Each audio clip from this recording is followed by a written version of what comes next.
boa tarde a todos e a todas. Eu sou a Lucy Ribeiro, curadora do Laboratório Social. Para quem ainda não nos conhece, nós somos uma iniciativa da Síntese Eventos que trabalha há mais de 15 anos na promoção e divulgação do conhecimento científico.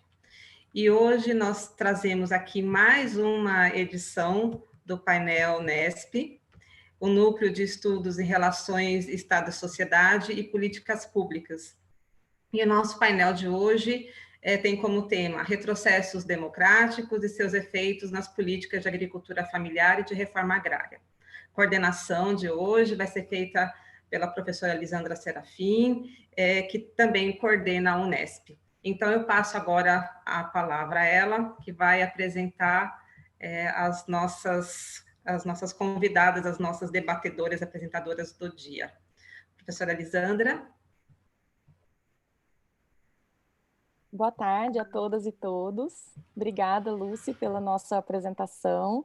Meu nome é Lisandra e, em nome dos organizadores desse painel, dou as boas-vindas a todas e todos que estão participando com a gente. É um prazer, né, e uma alegria ver que temos,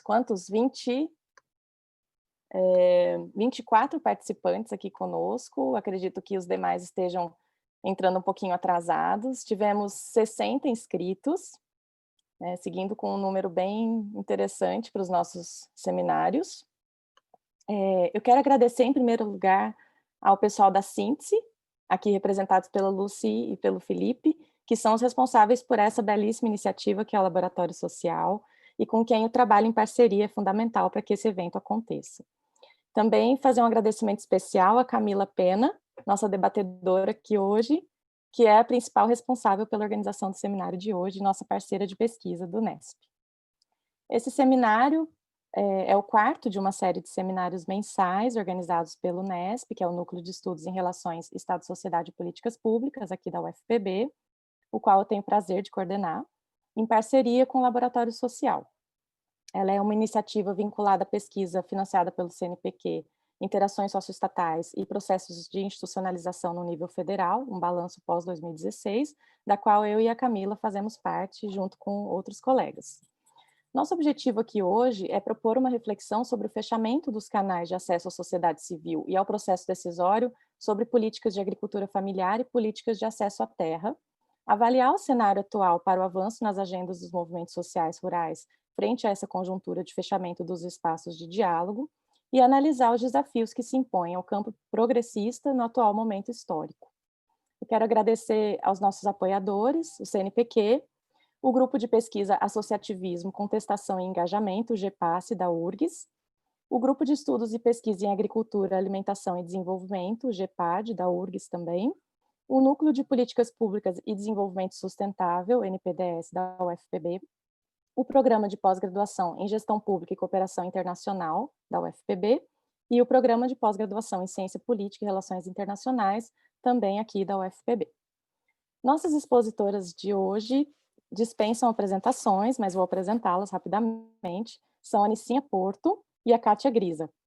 A Nicinha Porto é mestre em Meio Ambiente e Desenvolvimento Rural, diretora da Associação Brasileira de Reforma Agrária, ABRA, foi assessora de política agrária da Confederação Nacional dos Trabalhadores na Agricultura, CONTAG, e foi membro da Comissão Camponesa da Verdade. A Kátia Grisa é doutora em Ciências Sociais pelo Programa de Pós-Graduação em Ciências Sociais em Desenvolvimento, Agricultura e Sociedade, CPDA, da Federal do Rio de Janeiro, mestre em Desenvolvimento Rural pelo PGDR da URGS, em 2007, e engenheira agrônoma pela Universidade Federal de Pelotas, UFPEL, em 2004. Atualmente, ela é professora na Universidade Federal do Rio Grande do Sul, URGS, no campus Litoral Norte, e dos programas de pós-graduação em Desenvolvimento Rural e Dinâmicas Regionais e Desenvolvimento. E como debatedora, por fim, nós contamos com a participação da Camila Pena, nossa organizadora e parceira de pesquisa. A Camila Pena é doutora em Sociologia pela UNB, professora adjunta do Departamento de Sociologia da URGS. Ela é membro do Grupo de Pesquisa Ativismo, Engajamento e Contestação, GEPASSE, e do Grupo de Estudos em Pesquisa e Pesquisas em Agricultura, Alimentação e Desenvolvimento. É docente permanente do Programa de Pós-Graduação em Sociologia, da URGS, e do Programa de Pós-Graduação em Políticas Públicas, também da URGS. Muito obrigada às 3 pela participação conosco hoje, numa mesa só de mulheres, ou quase só de mulheres, porque temos o Felipe aqui conosco. Nós vamos iniciar com a fala das expositoras, primeiro a Nicinha, depois a Kátia, com 25 minutos para cada exposição, e em seguida a Camila vai ter 15 minutos para debater. Durante as falas, os participantes que estão conosco, tanto no Zoom como no YouTube, podem enviar no Zoom pelo chat, né, para a organização ou para mim diretamente, as suas perguntas, e no YouTube pelo chat do YouTube. Eu e o pessoal do Laboratório Social vamos organizar as perguntas para que logo após a fala da Camila a gente faça 1 ou 2 rodadas de perguntas dos participantes. Então, sem mais delongas, eu passo a palavra para a Nicinha, agradecendo mais uma vez pela sua presença, Nicinha. Quando a gente estiver em 25 minutos, eu aviso, né, podendo se estender a fala até 30 minutos. Obrigada.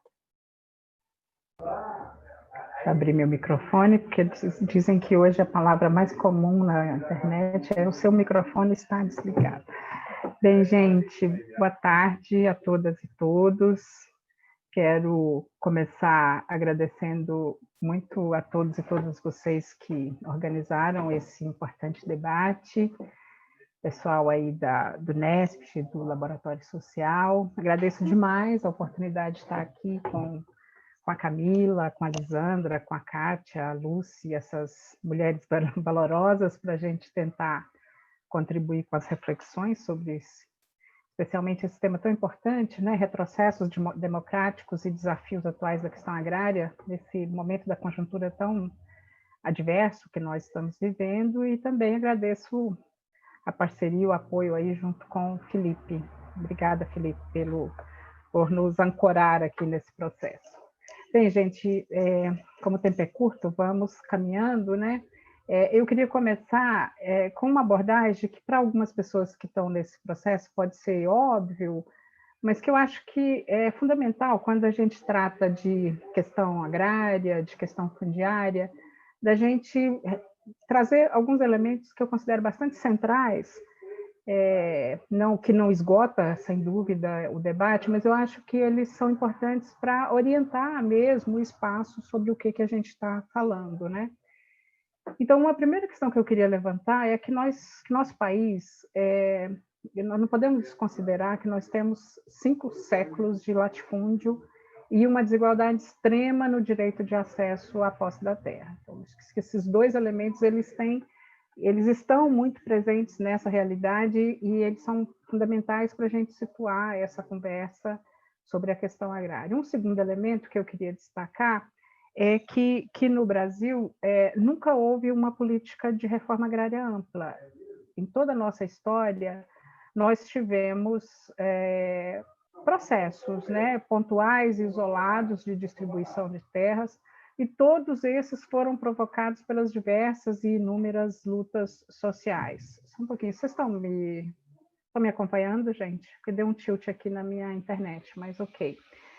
E um terceiro elemento que eu queria trazer é que essas lutas sociais, elas sempre sofreram uma repressão muito forte, seja por ação direta de pistoleiros e de jagunços, seja pela aliança entre latifúndio e Estado, que em processos de criminalização, para dar aparência de legalidade à violência, acabaram assumindo ações, por exemplo, prisões ilegais, despejos arbitrários, desocupações, etc., além da impunidade dos crimes. Então, são questões que a gente destaca, que é essa violência permanente e sistemática que sempre ocorreu. Desculpe, tá? As coisas estão travando aqui, mas já está indo. Que sempre aconteceu no país e que, como eu disse antes, orientam todo esse debate. E estes elementos, eles são, então, questões históricas que vão sendo agravadas no tempo por essa opção de modelo de desenvolvimento adotado prioritariamente para o país, que, como diz o Zé de Souza Martins, vem de um sistema político persistente, onde a concentração da propriedade da terra nunca foi abalada. Então, você passa séculos, você passa tempo, você vai fazendo as modificações, ou as modernizações no processo de desenvolvimento, mas a concentração da terra é um elemento que é persistente nesse nosso processo.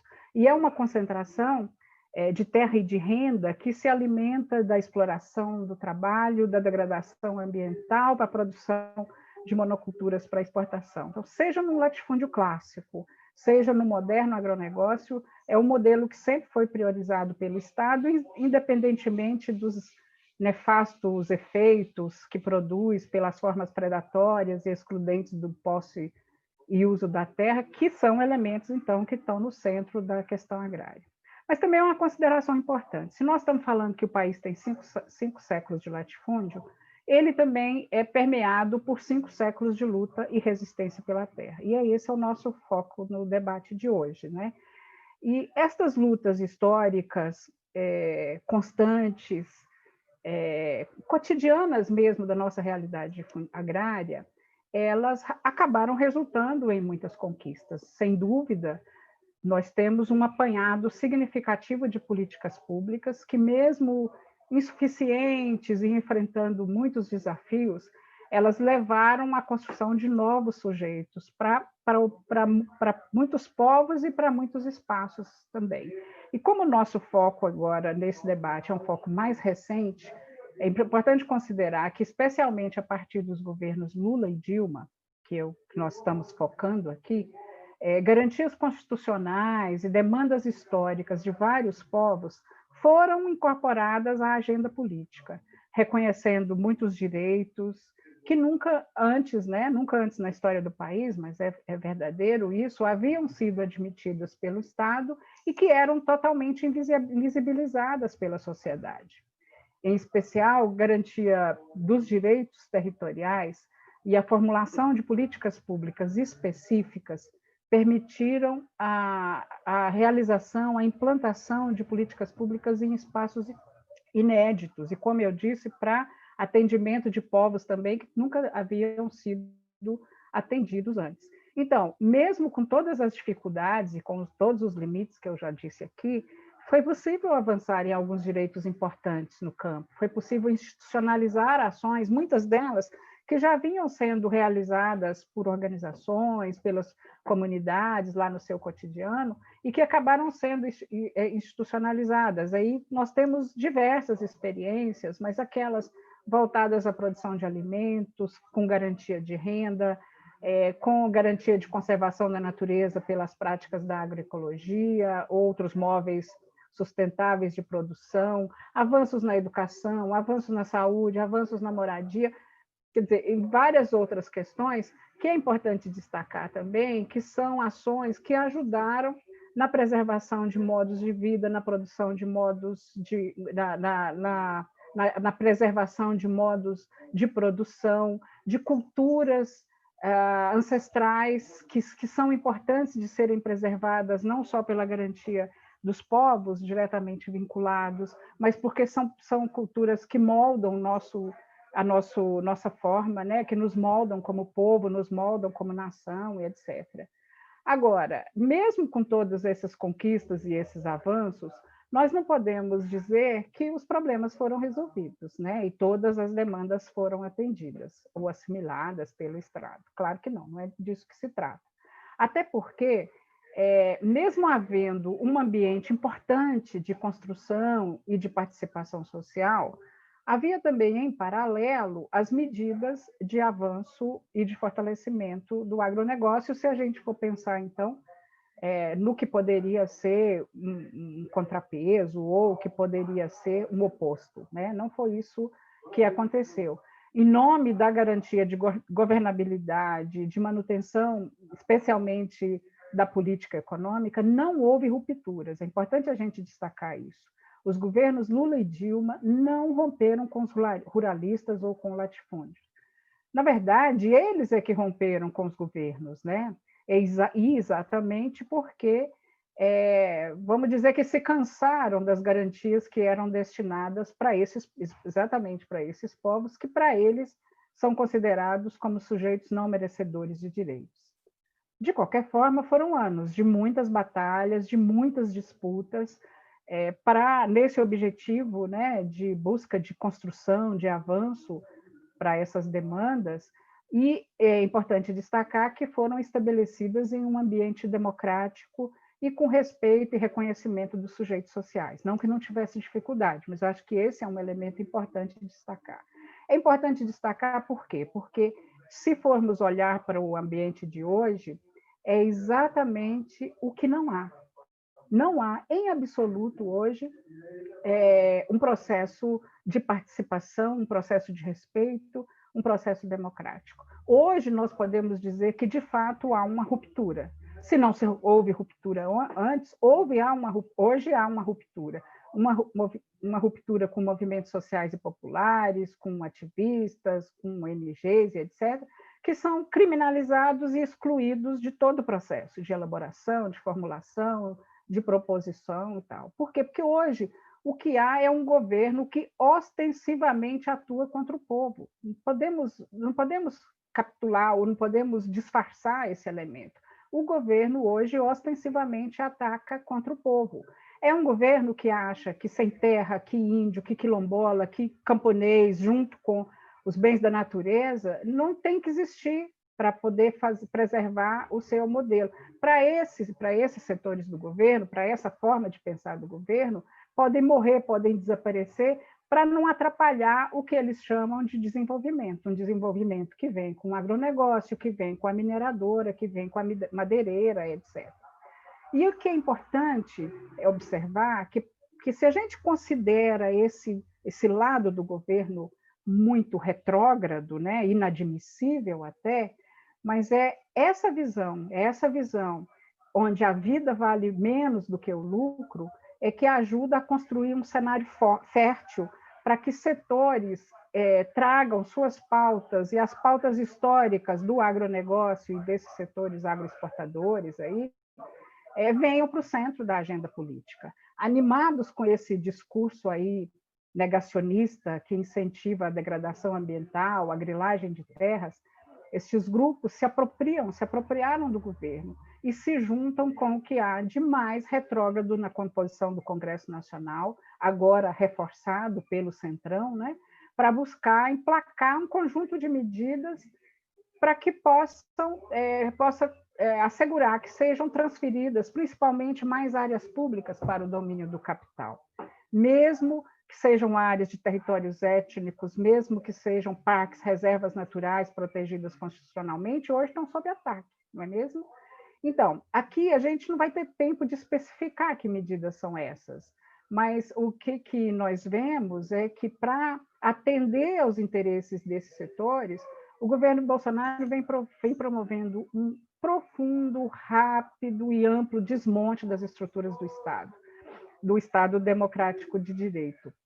Esse governo salvacionista do agronegócio, que ampara muitas dessas ações, e esse desejo de manter a atração internacional sobre as terras brasileiras, faz com que o governo e seus aliados usem as vantagens e as potencialidades econômicas e políticas, especialmente desse momento, do aumento das commodities, e essa possibilidade constante de expandir as fronteiras produtivas, para intencionalmente compor uma estratégia que combina, por um lado, uma flexibilização de normas, uma omissão ou uma inércia, se quiser chamar, sobre os mecanismos de fiscalização e de controle, né? Seja da posse de propriedade, seja das regulações de trabalho, seja sobre o meio ambiente, por um lado, e, por outro lado, atuar de forma incisiva com uma ação, com um apoio institucional para a aprovação e implantação de medidas e políticas voltadas ao interesse privado, que atacam, como eu já disse, direitos constitucionais, conquistas asseguradas anteriormente, e também, principalmente, aquelas que negam direitos e interesses coletivos.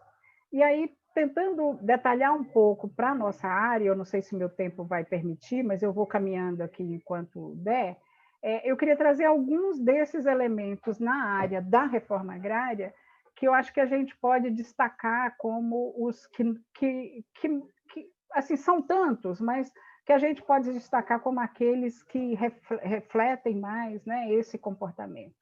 E aí eu queria começar com, acho que esse que eu acho que talvez o mais grave de todos e que traduz, né, todo esse sentimento que está presente nesse pensamento de desmontar as estruturas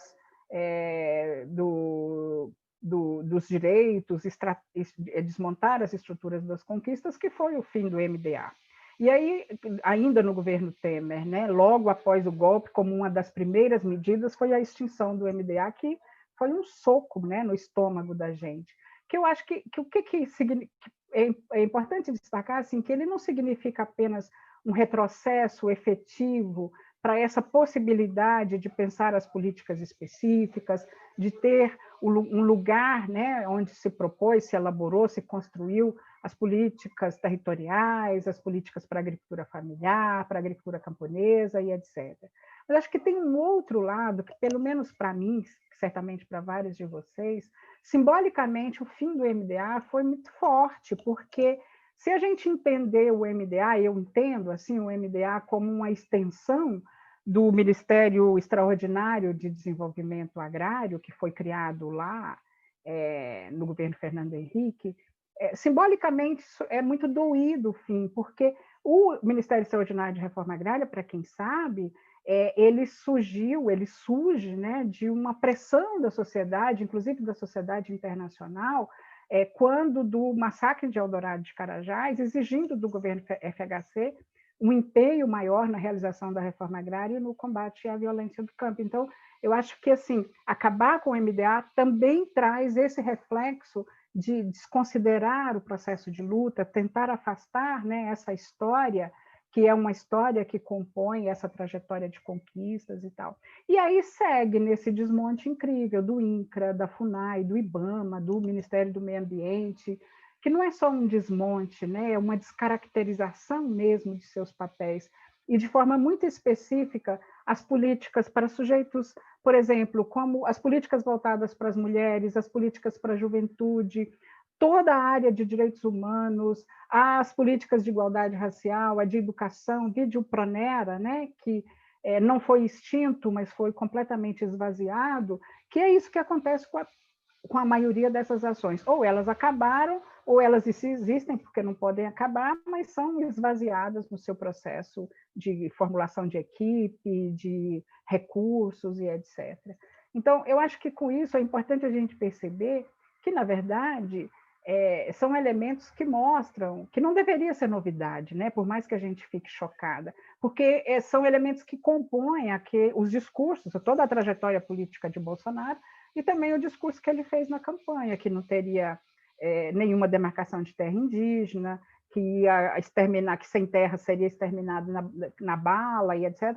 É um reflexo daquilo que que foi dito na campanha mesmo, mas que acaba, pelo menos assim, do ponto de vista democrático, republicano, podemos chamar assim, ainda choca bastante, né? As pessoas que acreditam no Estado democrático de direitos. Mas, voltando para cá, para tentar atender um pouco o que é o objetivo também do que nos foi proposto no debate, nessa linha do desmonte, eu queria destacar também o desmonte dos espaços que foram construídos, espaços de participação social que foram construídos nesse processo. E aí nós podemos falar do CONDRAF, nós podemos falar do CONAMA, nós podemos falar do CONSEA e etc. CONSEA extinto, CONDRAF, CONAMA completamente desfigurados, né? E aí, especificamente do CONDRAF, enquanto eu estava formulando esse roteiro, eu fiquei pensando na quantidade de coisas que nós construímos a partir do CONDRAF, como o CONDRAF era um espaço interessante de reunião dessa diversidade que a gente tem no campo, nas águas e nas florestas, e nessa busca, né, de construir as políticas públicas afirmativas, aí, sejam elas por meio do GT, lá tinham vários GTs, né? GT da Terra, GT de Mulheres, GT de Juventude, tinha o processo de preparação para as reuniões da REAF, que é a reunião especializada da agricultura familiar no Mercosul, que acabou estabelecendo uma relação extremamente importante entre as instituições e os movimentos sociais da região e etc. E sem falar na realização das conferências, né, de Conferências Nacionais de Desenvolvimento Rural Sustentável, que eram conferências que começavam o debate lá no território, lá no município, vinha para conferências regionais, estaduais, e desembocava em processos que foram extremamente importantes na construção. Quer dizer, nós teríamos aqui uma quantidade de outros elementos que eu acho que é importante a gente dizer, no passado mesmo, que nós fazíamos e tal, para entender que nesse momento isso tudo foi por terra, né? E não para fazer lamentações, mas é para perceber que precisamos construir espaços e alternativas de retomar, e mais que isso, de avançar nesses espaços. Ainda na linha do desmonte, eu queria destacar um espaço que foi muito importante. No tempo que eu trabalhei na Contag, eu estou falando aqui da Ouvidoria Agrária Nacional do INCRA, a Ouvidoria Agrária Nacional foi um espaço extremamente importante na contenção da violência no campo, na tentativa, por exemplo, de vários e vários despejos, de retirada de polícia diária, de manutenção de acampamentos, etc., que foi possível por meio da Ouvidoria Agrária Nacional. Ela foi extinta também. Hoje o INCRA tem uma Câmara, chamada Câmara de Conciliação Agrária, mas com um outro papel, uma outra função, não mais com aquele caráter de autonomia, inclusive, que cobrava do próprio governo, que cobrava do próprio INCRA, que estabelecia uma relação com juízes, desembargadores, com governadores, etc.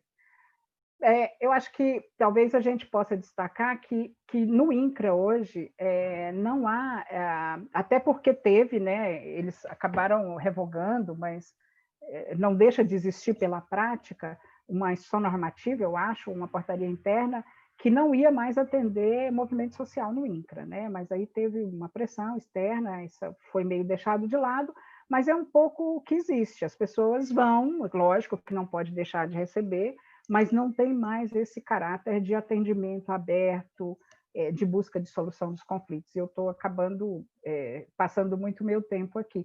Mas eu acho que, assim, muito menos do... Oi, desculpe, pode falar novamente? Ainda não, você tem 8 minutos ainda. Tá bom.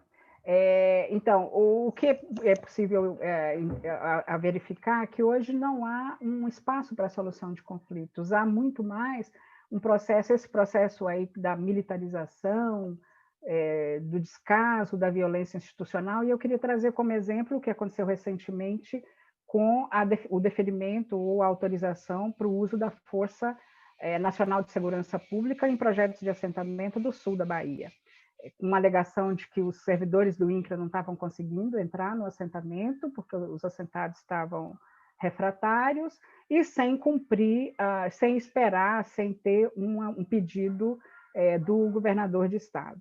Foi tão flagrante esse conflito, né, federativo, vamos dizer assim, que houve uma decisão do STF mandando retirar as tropas, mas o governo, até a última instância, ficou insistindo nisso, porque o desejo é mesmo poder, independentemente de mandado judicial ou independentemente de pedido de governadores, mandar a Força Nacional para esses espaços. Eu vou tentar sintetizar, trazer mais 2 elementos disso que a gente chama, que estamos chamando do desmonte, né?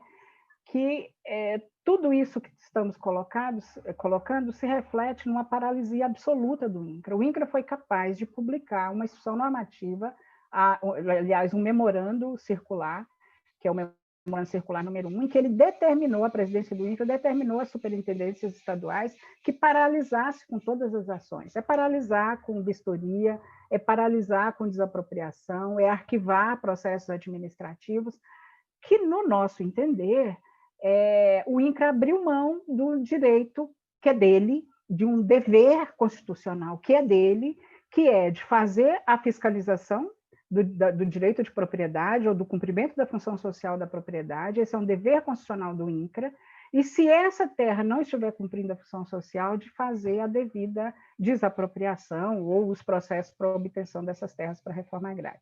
E é tão grave esse entendimento dentro do INCRA, que eles paralisaram com ações que já estavam em fase de missão de posse. Eles abandonaram, eles desistiram de acompanhar ações que estavam em demanda judicial, dizendo que não havia mais interesse. O argumento é que essa desistência, esse desinteresse é porque não tem orçamento. Então, é bastante absurdo, porque é abandonar, é entregar à própria sorte, né, o fim de qualquer tipo de regulação da propriedade e deixar os trabalhadores sem terra completamente desamparados no seu direito. E o que isso agrava? Agrava um dos elementos que existe uma quantidade ainda de áreas ocupadas ou em processos de acampamento pelo Brasil inteiro. Existem ocupações de muitas terras públicas. Essa atitude do INCRA tem levado muitos juízes e tem animado muitos proprietários, ou que se dizem proprietários, a forçar os despejos nessas áreas.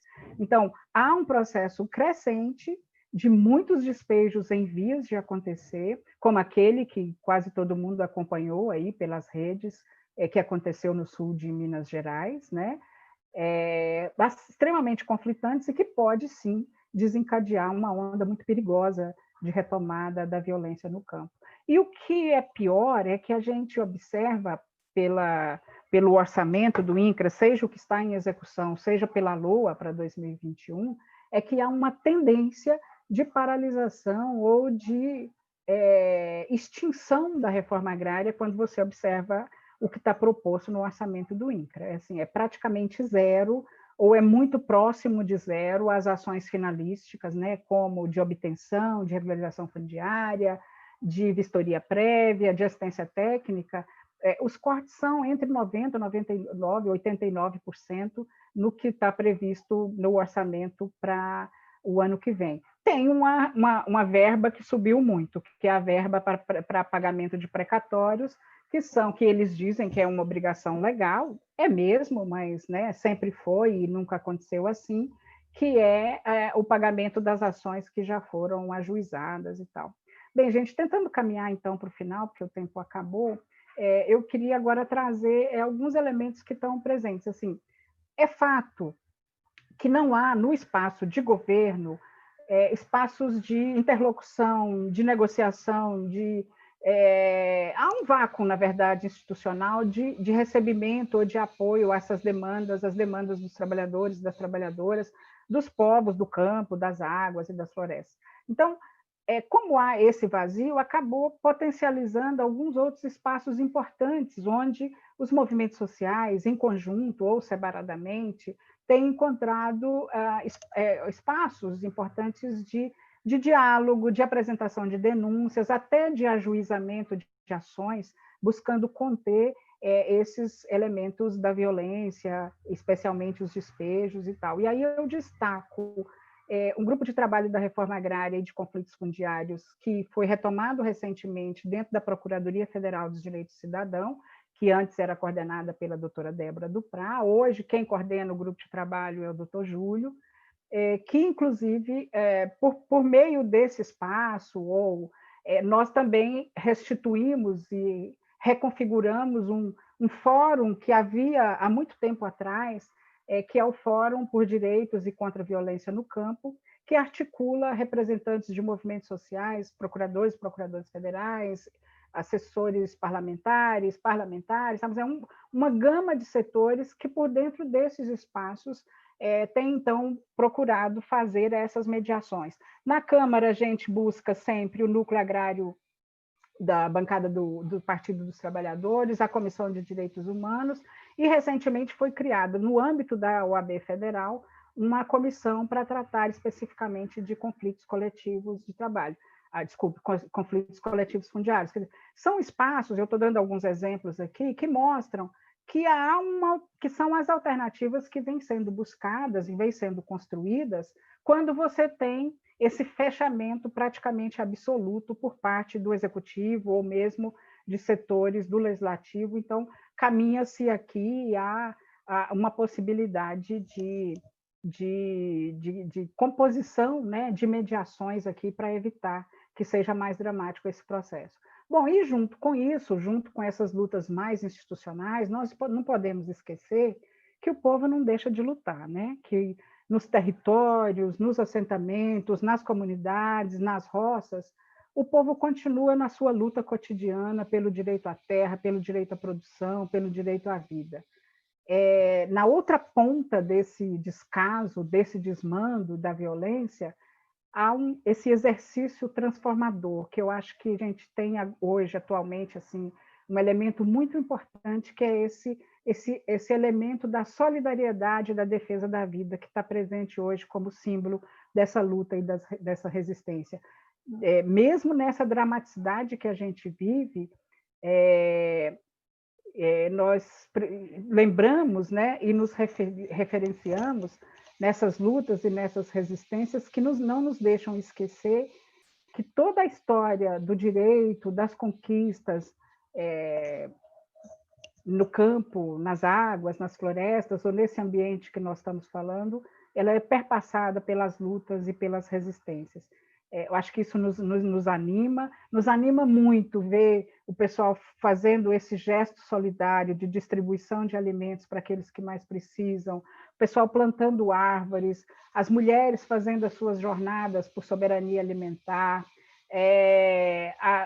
mesmo as ações de capacitação, congressos, as plenárias que estão sendo feitas mesmo em momentos de pandemia, eu acho que são formas de luta que, junto com essa capacidade que os trabalhadores e trabalhadoras têm de continuar permanecendo, resistindo nas suas terras, reagindo contra os despejos, elas são experiências que nos animam e que nos dão essa força, esse alento para entender que essa capacidade de organização, essa capacidade de mobilização, essa capacidade de interlocução, de articulação que está presente, então, em toda a história de luta e resistência, ela nos mostra e nos dá a certeza de que é possível resistir, é possível construir a vitória do povo, né? A vitória de todos nós contra esses fascistas, porque eles não serão capazes de nos dominar.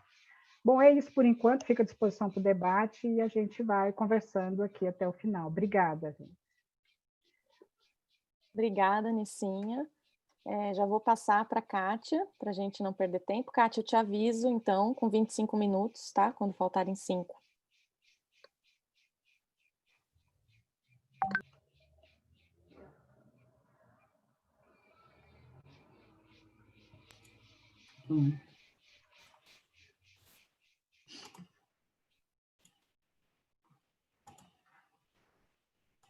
Então, boa tarde a todos e a todas.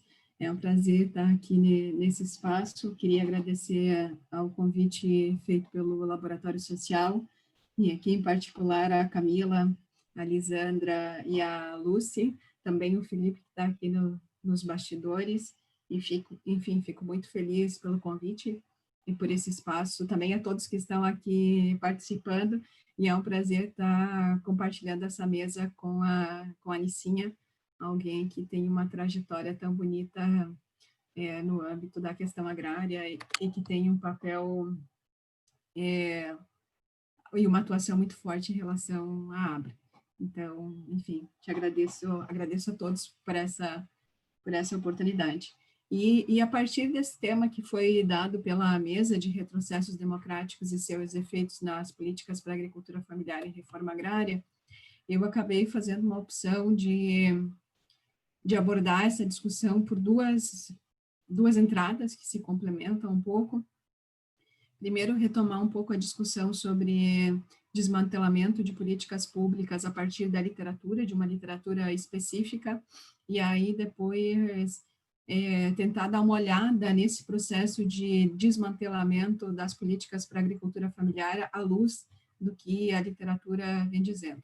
E em relação a esse debate sobre desmantelamento de políticas públicas, essa é uma discussão que eu venho fazendo junto com colegas do Programa de Pós-Graduação em Desenvolvimento, Agricultura e Sociedade, o CPDA, particularmente por meio desse projeto de pesquisa aqui, que é Políticas Públicas no Rural Contemporâneo, em tempos de austeridade, as novas configurações das políticas de compras institucionais, desenvolvimento territorial e assistência técnica e extensão rural e seu efeito em escala territorial, que é coordenado pela professora Cláudia Schmidt, do CPDA. E aí, nesse projeto, então, a gente está dialogando e abordando essa discussão de desmantelamento de políticas públicas, que é o que eu gostaria de trazer um pouco aqui. Primeiro abordar um pouco essa noção de desmantelamento de política pública, para dizer que, enfim, aqui a gente não está falando não estamos partindo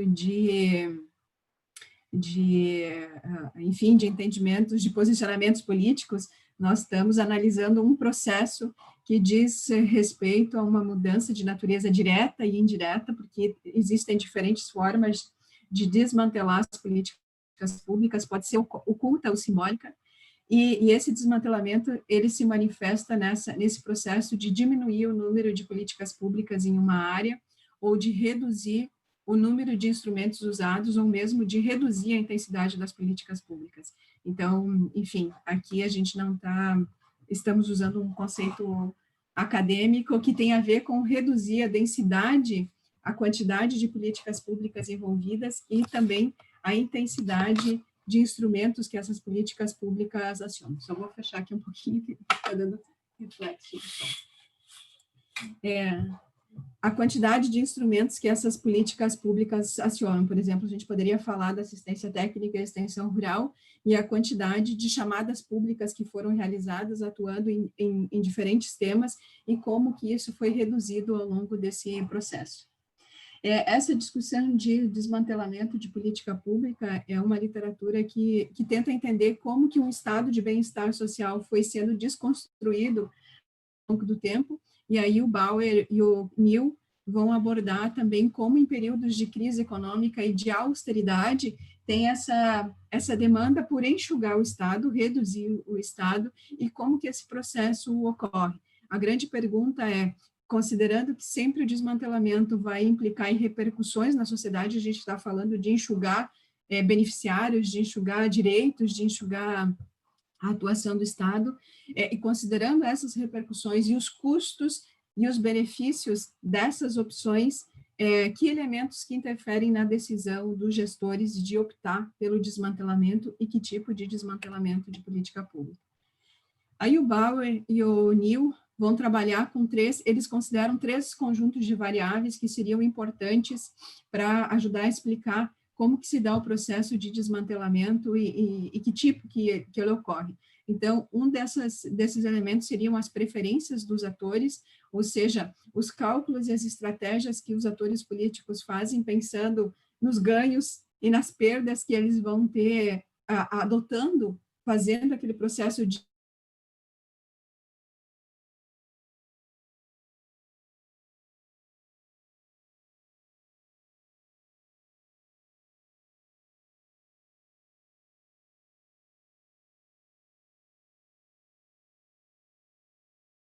tem um cálculo estratégico dos atores políticos de fazer isso, mas também não é uma opção livre e é uma opção que é muito constrangida, enquadrada pelas instituições.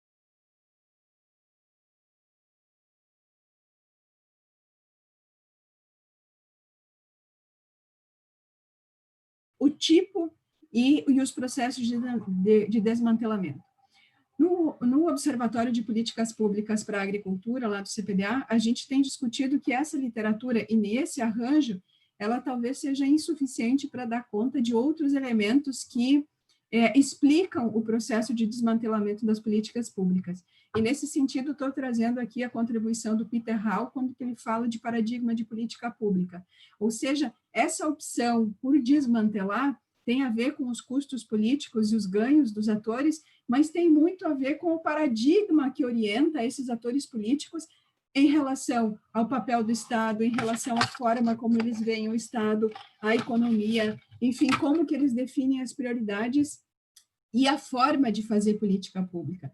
E aí me parece que, no contexto que a gente está analisando, é fundamental a gente analisar a mudança de paradigma que começa a emergir ainda em 2014 e que foi se acentuando em 2016 e particularmente depois de 2018 para cá. Então, a gente está falando de um paradigma que muda o lugar do Estado nos processos de desenvolvimento. É um paradigma que vai recolocar o ajuste fiscal como fundamental para manter a confiança dos agentes econômicos, para restabelecer a economia do país, que vai defender a retomada da competitividade e do crescimento econômico pela competitividade empresarial, por meio da manutenção, da atuação do Estado na manutenção da estabilidade econômica, na flexibilização de normas, na desregulamentação como formas de favorecer a competição e de atuação do setor privado.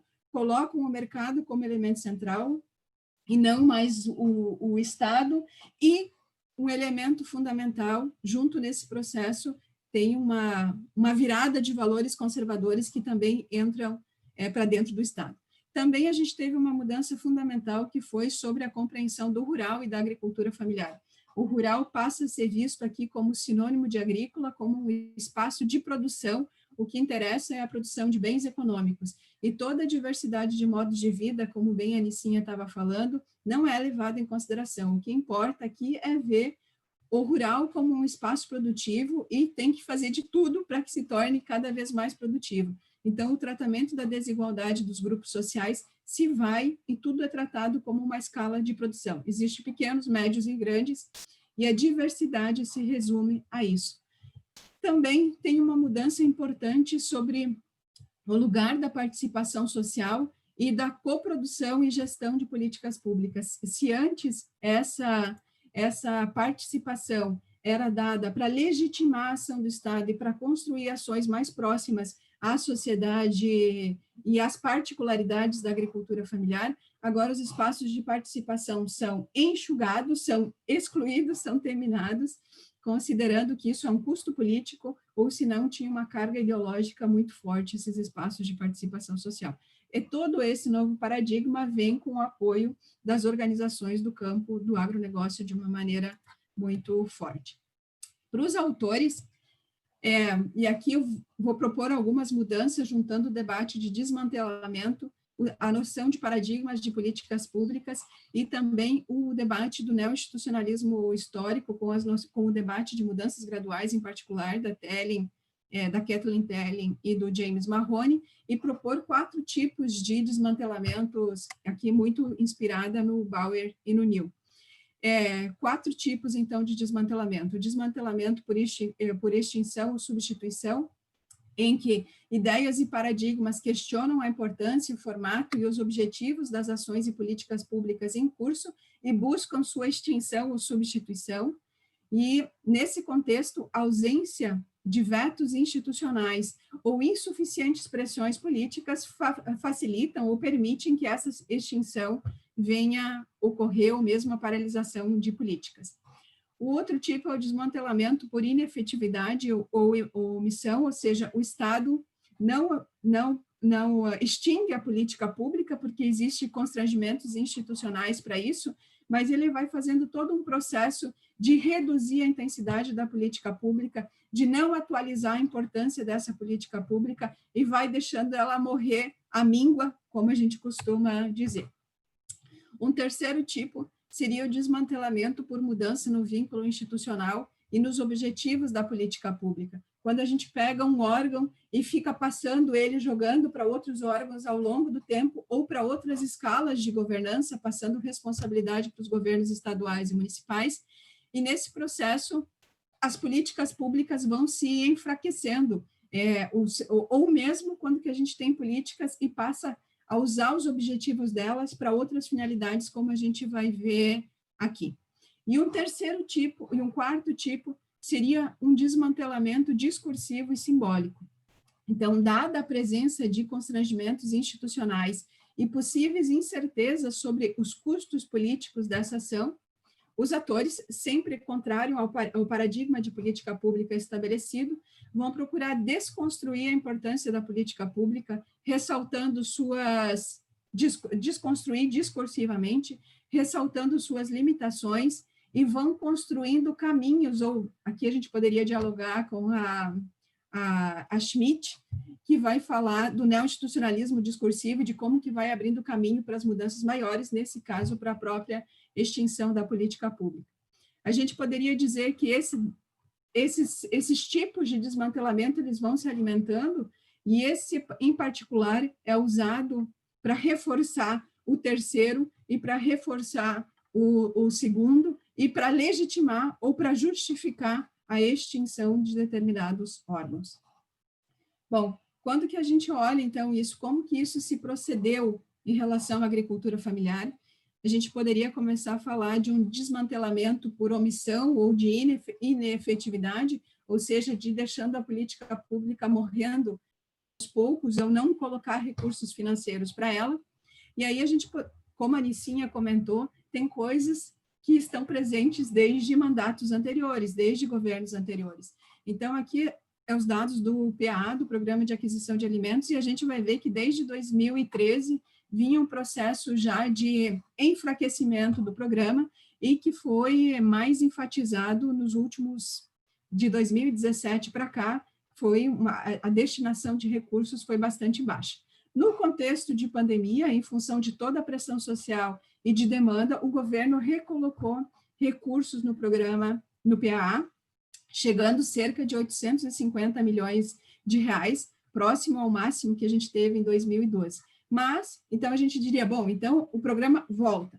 Na verdade, o programa não volta, porque a PILOA para 2021, o projeto de lei orçamentária para 2021, recoloca 100 milhões de reais, ou seja, a gente volta na trajetória de desconstrução por inefetividade ou por omissão do governo federal. A Nicinha falou da reforma agrária, a reforma agrária também, criação de assentamentos de reforma agrária, era uma ação que já vinha, em alguma medida, sofrendo redução ao longo do tempo, os dados vão mostrar isso aqui, seja de criação dos assentamentos de reforma agrária, ou de recursos destinados para os assentamentos de reforma agrária, mas a questão é que isso foi muito mais reduzido. Em 2019, a gente teve só o estabelecimento, o reconhecimento de 2 assentamentos de reforma agrária no Brasil. Também ilustrando esse desmantelamento por inefetividade, ou seja, se mantém a política, mas vai reduzindo a força e o poder dessas políticas, a gente poderia falar dos recursos Prater, que vinha numa trajetória aqui de crescimento até 2015, e depois a trajetória da ATER, dos recursos Prater, é de queda, e a PILOA 2021 vai apontar 51 milhões de reais apenas para assistência técnica e extensão rural.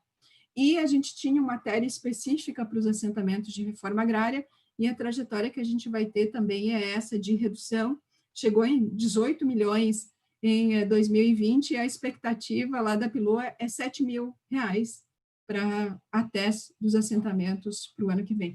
Mas não é só a redução de recursos, aqui a gente vai ver todo um direcionamento da ATER para os médios agricultores também, e principalmente desde o ano passado, já vinha no governo Temer, mas do ano passado, uma ênfase difusionista e de transferência de tecnologia muito forte. Então, se vocês pegarem, hoje o debate é sobre a TER digital. Claro que, assim, ninguém mais pode todos nós estamos envolvidos com tecnologia e é importante incorporar isso.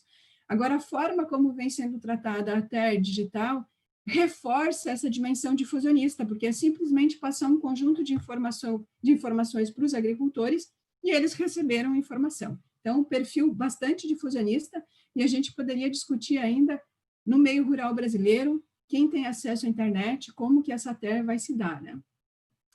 A gente também, nesse mesmo tipo de desmantelamento, a gente poderia falar do programa 1 milhão de cisternas, nas suas 3 expressões, que é o programa 1 milhão de cisternas, o programa Uma Terra, Duas Águas, e o programa Cisternas nas Escolas, que foi 2019, foi o ano que teve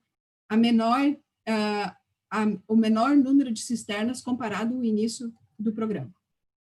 E a Nicinha falou da REAF também, eu queria trazer aqui, porque a REAF é esse espaço que reunia os órgãos e os movimentos sociais do Mercosul e que foi fundamental para impulsionar as políticas para a agricultura familiar em todo o Mercosul. Desde 2016 e 2017, a gente vai ter uma redução da participação das autoridades, dos ministros e de autoridades políticas na REAF. Isso já vai reduzindo o peso político da organização, né? Depois, em 2018, teve o fim do fundo do FAF, está errado ali, é Fundo de Agricultura Familiar, não Fundo Nacional, desculpa. E o FAF era fundamental, porque era ele quem financiava as atividades, os encontros regionais, as sessões regionais da REAF, e ele, terminando o FAF, em grande medida, isso impacta a participação da sociedade civil, porque o FAF era fundamentalmente usado para apoiar a participação da diversidade de organizações presentes em cada país.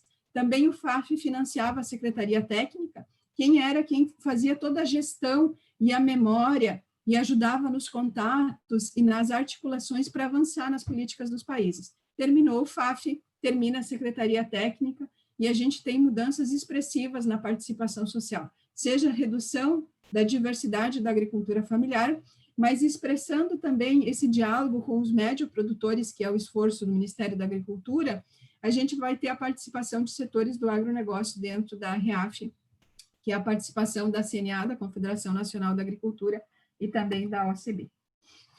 Um outro tipo de desmantelamento é esse processo de mudança de vínculo institucional ou dos objetivos das políticas públicas, e aí a Nicinha já falou da extinção do MDA, mas se a gente lembrar, o MDA, desde a sua extinção em 2016, as suas atribuições foram passando em diversos lugares, e nesse processo de passar por diversos lugares, a gente vai tendo uma redução da expressividade política da agricultura familiar, uma redução dos recursos humanos dedicados às políticas públicas para a agricultura familiar.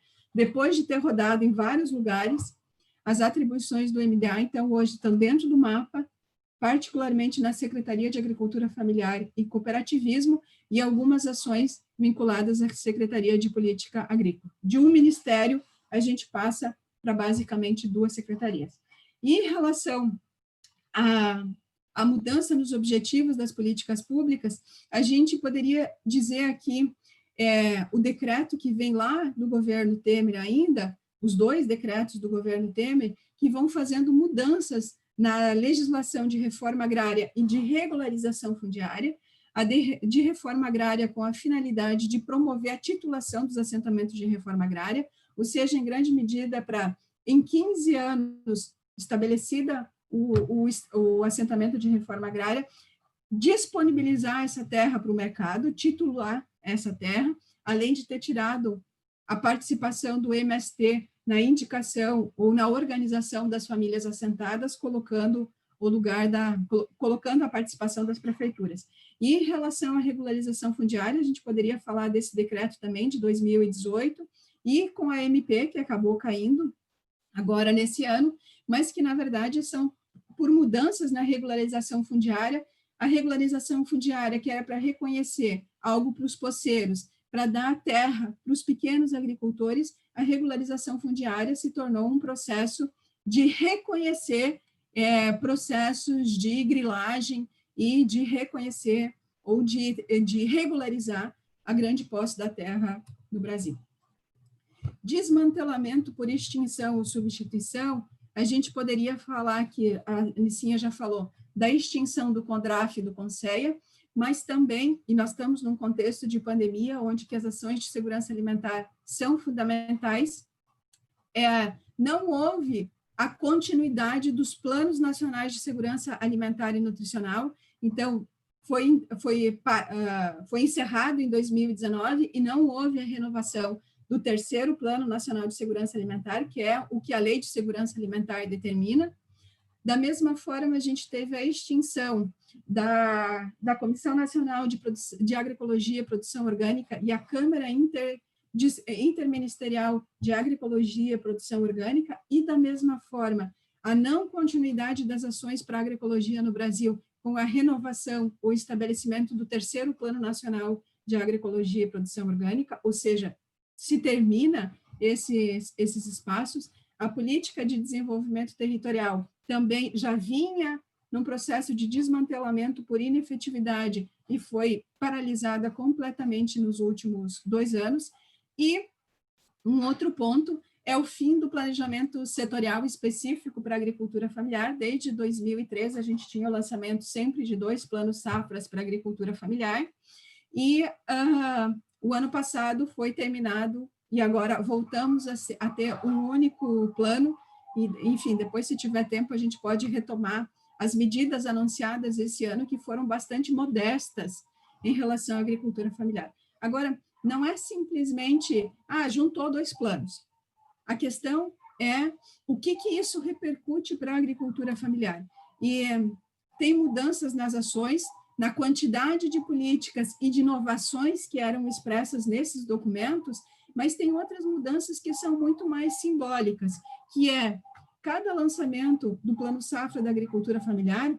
Eu fiz entrevistas com movimentos sociais e gestores públicos, eles me disseram, era uma festa, e o espaço onde que ocorria se tornava diverso, com presença de mulheres, de movimentos sociais, como vocês podem ver aqui. Esse é o Plano Safra do ano passado, onde que, em grande medida, a gente vai ver homens engravatados. Então, já muda o conteúdo desse... O que significa esses planos safras? Isso aqui era a imagem dos planos safra da agricultura familiar. Esse aqui é o plano safra, se eu não me engano, de 2016 e 2017. Esse já é do governo Temer também, mas preserva, são pessoas, são alimentos. E a gente vai ver o plano safra geral de 2019 e 2020, é paisagem, é a grande propriedade.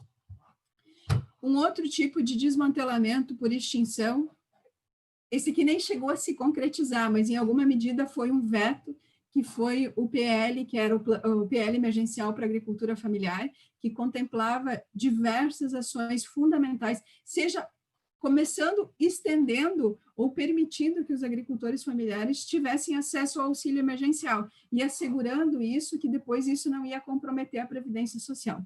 A verdade é que só consegue ter acesso ao auxílio emergencial quem estava já vinculado ao cadastro único. Para outros agricultores que teriam direito, que estariam enquadrados nas normas, não foi permitido isso.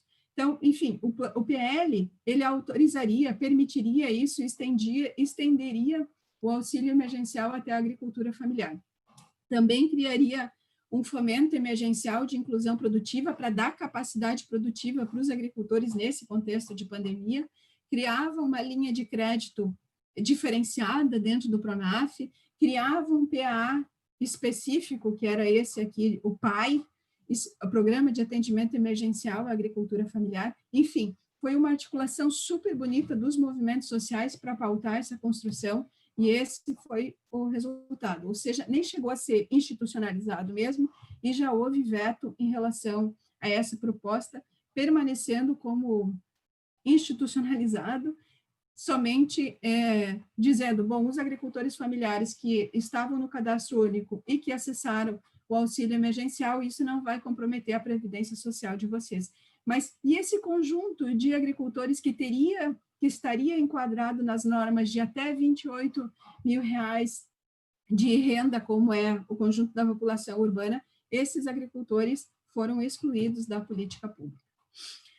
Também a gente poderia falar de um desmantelamento discursivo e simbólico, que é, esse aqui é a fala da ministra da Agricultura no lançamento do Plano Safra do ano passado, que ela vai dizer, toda agricultura, independente do seu porte, desempenha papel fundamental para garantir nossa segurança alimentar e os nossos 160 parceiros comerciais. Essa é a primeira vez, depois de muito tempo, que lançamos um único Plano Safra, fato que merece ser realçado. Temos, enfim, uma só agricultura alimentando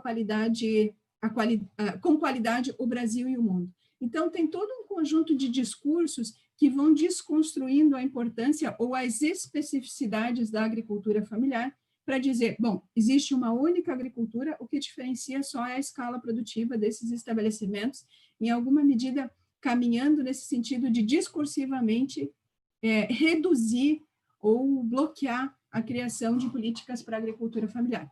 Também o discurso que vocês viram do presidente Bolsonaro, que agora na Assembleia Geral das Nações Unidas, de dizer que os incêndios acontecem praticamente nos mesmos lugares, no entorno leste da floresta, onde o caboclo e o índio queimam seus roçados em busca da sua sobrevivência em áreas já desmatadas. Ou seja, e desde a campanha eleitoral tem todo um discurso para já ir negando a criação de políticas públicas para esses grupos sociais. A gente poderia falar também de todo o discurso que perpassa diferentes, seja figuras políticas importantes, mas também de representações do agronegócio brasileiro que assumiram cargos no governo federal, fizeram esse trânsito institucional para dentro do governo agora, no governo Bolsonaro, e fazem esses discursos de desconstrução. Então, é um processo de desconstrução que começa discursivamente, de afirmação do MST como associação criminosa, de negação da titulação para comunidades quilombolas, de dizer que não existe racismo no Brasil, por isso não precisa ter reconhecimento das comunidades quilombolas, enfim. Então, vai se construindo um cenário discursivamente e simbolicamente para respaldar a não ação do Estado. Então, partindo já para as considerações finais, a gente poderia dizer que, bom, o Bauer e o Neil vão dizer, num período de crise econômica, o Estado tem que começar a enxugar. Em alguma medida, a crise econômica que a gente começou a sentir lá em 2013, forçou o governo Dilma, ou o próprio governo Dilma foi mudando seu paradigma político, e isso já foi se expressando em uma espécie de desmantelamento por inefetividade ou omissão das políticas, ou omissão em relação às políticas públicas. À medida que a gente foi avançando ao longo dos anos recentes, o paradigma foi cada vez sendo alterado e caminhado em uma determinada perspectiva, e no governo Temer, esse processo continuou, mas foi se somando um desmantelamento por mudança no vínculo institucional, se a gente quiser lembrar aqui as atribuições do MDA. Aí, quando que vai se aproximando, ou quando a gente vai entrando no governo Bolsonaro, na verdade, esses 4 tipos vão se intensificando, mas ganhando um espaço cada vez maior, o desmantelamento por extinção ou substituição, e esse desmantelamento discursivo e simbólico, que é de, enfim, fortalecer ou de se criar um entendimento na sociedade brasileira de que não precisa ter políticas para a agricultura familiar, ou que não precisa ter políticas para grupos tradicionais. Nesse contexto, o que a gente tem visto também um pouco, né? A partir dos movimentos sociais. Tem um processo, como a Anicinha falou, tem uma resistência cotidiana que está nas organizações, que está nos espaços onde que essas organizações ocorrem. Continua um movimento muito forte de reivindicações e a construção e as mobilizações em torno do PL emergencial foram muito emblemáticos nesse sentido, mas, obviamente, existem dificuldades de mobilização social que não são específicas dos movimentos sociais agrários. A sociedade brasileira como um todo, se a gente pensar nós na universidade, a gente também está com dificuldade de mobilização social. A pandemia veio e ajudou nesse processo, mas, enfim, pressão política pelas diferentes instâncias, como a Anicinha comentou, continuam presentes. E a gente tem visto um olhar ou uma busca por visibilizar e pautar também outras escalas de governança e pautar a construção de políticas nos governos estaduais, e aqui só chamar a atenção para a experiência que está tendo no consórcio Nordeste agora, e do Fórum de Agricultura Familiar do Nordeste, que tem sido um espaço interessante para a construção de políticas e para pautar políticas para a agricultura familiar no Nordeste. E como a Anicinha comentou, o MST e o MPA, em particular, já vinham com esse processo de aumentar um diálogo e proximidade e ações em conjunto com a população urbana desde 2011, 2012, e nesse contexto de pandemia, então, se intensifica essa relação com as populações urbanas numa perspectiva de construir alianças importantes, de mostrar a importância da agricultura familiar para a população urbana e avançar em construção de alianças e de, enfim, para ter mais resistência das organizações rurais, mas que se somem com organizações do espaço urbano em defesa da agricultura familiar e das políticas que são fundamentais para a alimentação do urbano, para tratamento da desigualdade no espaço rural, enfim. Então, era um pouco isso que eu preparei. Obrigada, Kátia. Vou passar, Espero então... não ter passado muito do 2 minutinhos, mas eu nem te interrompi porque a gente está ávido por ouvir sobre isso, então foi ótimo. Vou passar então a fala para Camila. Camila, nossa debatedora, tem 15 minutos. Certo, Camila? Você quer que eu te avise no microfone? Pode, por favor. Sim. Quando faltar 5, tá? Tá. Então, eu queria dar boa tarde a todos e a todas que estão acompanhando a gente pelo Zoom, pelo YouTube. Queria começar agradecendo a Anicinha e a Kátia por terem aceitado o convite de estar aqui conversando com a gente, fazendo, né, essa análise. Eu achei excelentes as análises de vocês, assim, as falas, realmente muito bem, né, questões muito bem colocadas, muito bem pensadas, assim, para trazer para o nosso debate. O que eu também queria agradecer a Elisandra e o pessoal da Síntese, né, antes que eu esqueça, por organizar, né, e estar aí fazendo esse trabalho aqui no backstage. Bom, eu vou fazer algumas questões para o debate que tem muito a ver, porque assim, esse painel ele está inserido, né, numa pesquisa mais ampla que a gente vem tocando com a Elisandra, né, com o Tiago na UNB, com a Flávia, enfim, com vários pesquisadores que estudam esse tema da relação Estado e movimentos sociais, né, e como esse processo, né, pós 2016, enfim, né, pós impeachment da presidente Dilma, o que isso tem significado para o processo de desinstitucionalização, né? Então eu vou colocar algumas questões para a gente pensar junto, assim, né, na nossa área que é, né, de interesse aqui, né, que tem a ver com a questão de políticas para a reforma agrária, políticas para a agricultura familiar. Bom, vamos lá. Então, eu acho que vocês duas começaram bem, assim, na questão, né, de pontuar. Claro, a gente fez esse recorte para o pós-impeachment, né, enfim, para os retrocessos que vêm a partir dessa ruptura, mas eu acho que ambas voltaram, né, no tempo, assim, para a gente tentar entender, né, o que está acontecendo e tentar, né, verificar que não é simplesmente um processo de rompimento, né, um processo um pouco mais profundo, um pouco mais amplo. Então, eu queria conversar com vocês, né, um pouco sobre isso, como voltar no tempo nos ajuda a compreender o que tem acontecido, né, nos últimos anos, perdão. Então, assim, uma coisa que a gente vem dialogando, né, no âmbito dessa pesquisa, enfim, com pessoas que pensam em Estado e relação com movimentos sociais, é que, de certa forma, quando a gente olha para as políticas agrícolas e agrárias, a gente vê que o Estado ele sempre operou de uma forma seletiva, né? No que diz respeito ao acesso à terra, talvez, né, de forma mais visível, né, na questão da proteção da propriedade, enfim. Né? Então, isso sempre foi muito estruturante da nossa, a Anicinha tocou, né, nesse ponto, mas da nossa política, né? Então, enfim, né, quem tinha direito de ter assento no parlamento, ou quem tinha direito de votar, mesmo na época de voto censitário, era quem tinha propriedade. Né? Então, essa questão da propriedade sempre foi estruturante da nossa organização política, né, da nossa própria construção política enquanto Estado, né, enquanto país. E, né, ao longo do tempo também sempre foram sendo construídos, claro, né, que tem sempre uma dinâmica aqui de uma pressão da sociedade, né, uma resposta a essa pressão, então, mas sempre foram sendo construídos dispositivos para possibilitar um acesso à terra, né, ao longo dos anos. Então, se a gente pensa o Estatuto da Terra, né, que vem logo ali no início do regime militar, mas que, né, tem um sentido no processo de mobilização rural, das ligas camponesas, enfim, de outros tipos de mobilização.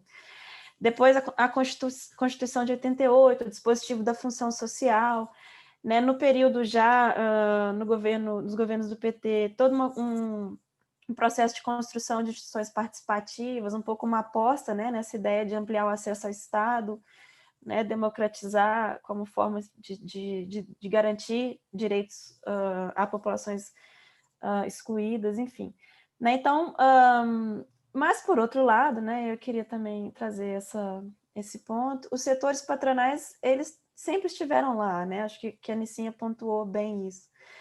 Né? Então, estiveram nos governos do PT ganhando muito, né? E é claro que até que em determinado momento descansaram, mas aqui não é uma questão de apontar dedo, enfim, não é nada disso, né? Não, mas eu acho que a gente precisa analisar um pouco o que significou esse processo, né? O que significou essa aliança para a gente poder pensar no processo em curso, né, de desmantelamento.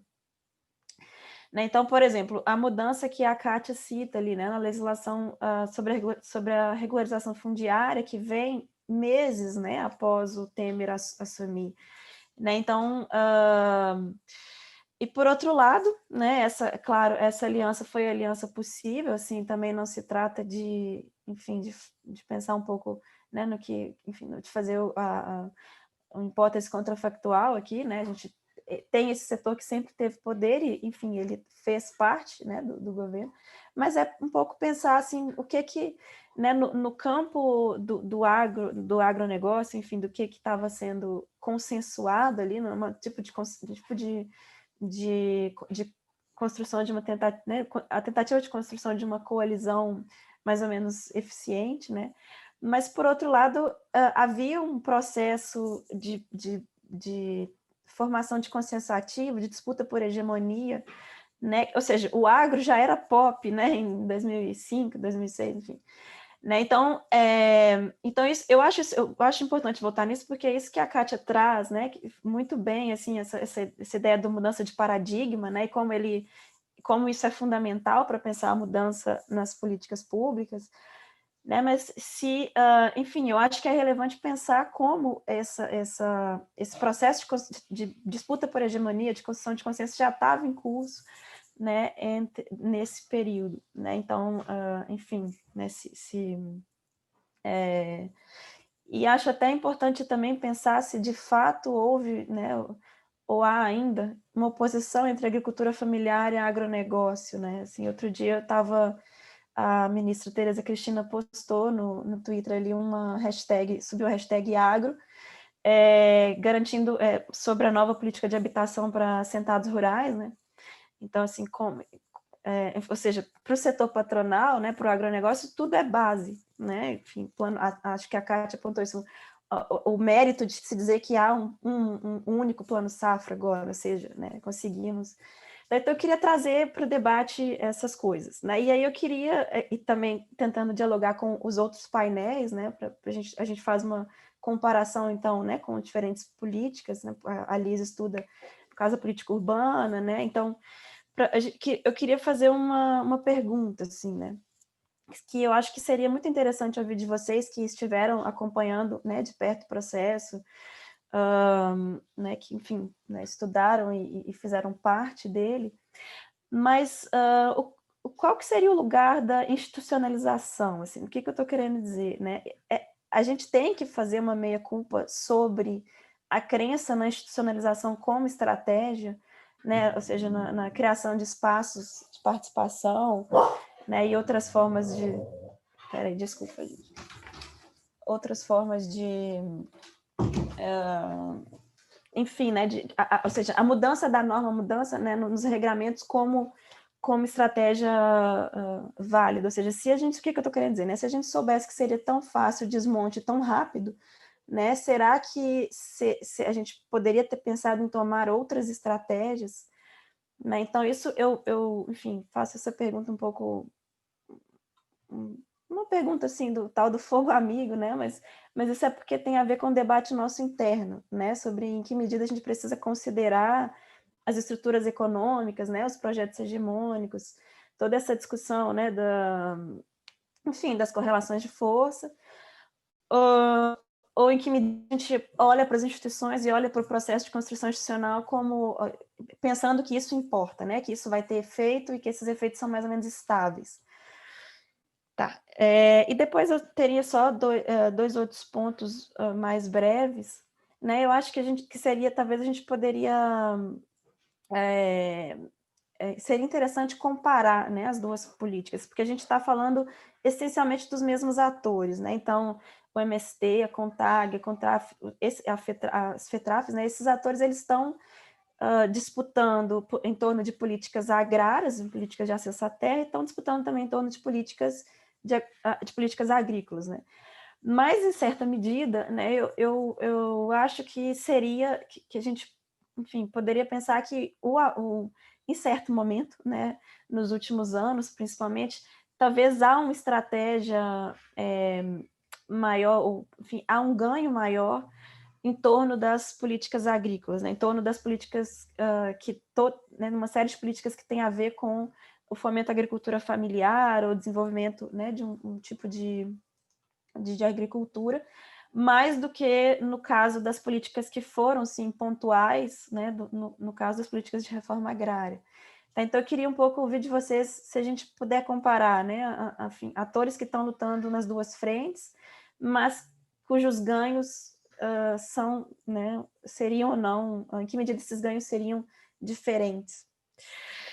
E uma última coisa, né, é que muita gente, né, a Kátia já escreveu muito sobre isso, enfim, várias pessoas que estudam isso, mas muito dos ganhos em termos das políticas para a agricultura familiar, né, principalmente, mas também, não só, né, política de ATER, né, assistência técnica, política de reforma agrária, elas se construíram com um contexto de redes, né, de redes que eram redes de cooperação com agentes que estavam no Estado, e aí não só pessoas que eram, né, que tinham cargos de comissão, que eram vinculados, né, a partir dos movimentos, mas também com burocratas, né. E eu queria ouvir de vocês, né, que também acompanharam mais de perto, se vocês acham que tem alguma iniciativa no campo dessa burocracia que operava, né, que estava ali nesse processo, construindo essa rede, se há alguma iniciativa de resistência, né, se, enfim, o que ocorre, né, no âmbito ali do Estado, para tentar evitar esse processo de desmantelamento. Bom, fico por isso. Acho que, não sei se ainda estou no tempo, Lisa. Tá, então era isso. Muito obrigada. Obrigada, Camila. Não usou todo o tempo. A gente está com o horário bem apertado, então eu vou fazer apenas uma rodada de perguntas. Nós recebemos algumas questões aqui do público. Então, começando aqui com a Darlan. Boa tarde, professora Nicinha, me chamo Darlan, sou militante do MST e integrante do NESP. A senhora inicia sua fala citando uma obra de um importante estudioso da questão agrária, Alberto Passos Guimarães. O governo Lula criou o segundo Plano Nacional de Reforma Agrária e deixou a desejar. A presidente Dilma assume e sequer esboça a continuidade do segundo plano ou criação de um terceiro plano. A que se deve essa ação de diminuição da reforma agrária? Depois, de Marcos Freire. Boa tarde. Gostaria de perguntar à professora Nicinha, qual foi o papel da juventude rural organizada nos movimentos sociais do campo, frente aos desmontes das políticas públicas para a agricultura familiar e dos espaços de participação, conferências de juventude, MDA, CONDRAF, etc. De Letícia Gonzalez. Aliás, Letícia Gonzalez... Desculpe, pode Oi? repetir, pode Claro. repetir o nome da segunda? Marcos Freire. A terceira pergunta é da Letícia Gonzalez. A Letícia Gonzalez está nos acompanhando diretamente de Buenos Aires, então temos um evento internacional. Ela coloca o seguinte: como impacta essa falta de diálogo com o Estado no interior dos próprios movimentos sociais? Existem espaços de diálogo entre os diferentes movimentos sociais? A segunda pergunta que ela coloca é o seguinte: Nicinha mencionou a REAF, onde o Brasil teve um importante papel de liderança. Podem ver algum impacto dessas mudanças no Brasil no tratamento desses temas em nível regional nos demais países do Mercosul? Quarta pergunta é do Matheus Almeida. Ele pergunta o seguinte: qual a influência que as pressões internacionais por produção sem desmatamento ou diminuição desse desmatamento têm sobre a luta pela terra pelos pequenos produtores agrários? Essas pressões são apenas midiáticas? É o que me parece. Isso disse o Matheus Almeida. Depois, o Vinícius Bart. Na visão das debatedoras, qual paradigma orienta o Estado no desmantelamento de políticas públicas para a agricultura familiar? Compreendo que há um mix neoliberal, mais debate atualizado da modernização na narrativa Uma Só Agricultura. São essas as perguntas. Nós tivemos também vários pedidos das referências da apresentação da Kátia. Me desculpa, gente, chegou mais uma pergunta aqui agora, que veio pelo YouTube, um pouquinho tardia, da Adriana Pismel, lá do NEPAC, da Unicamp. Professoras, obrigada pelo debate.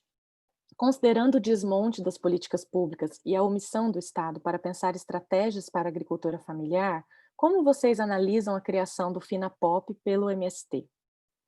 Esse financiamento para pequenos agricultores pode ser uma estratégia de resistência à ausência do Estado e de fomentar a mobilização na sociedade? Desculpa, gente.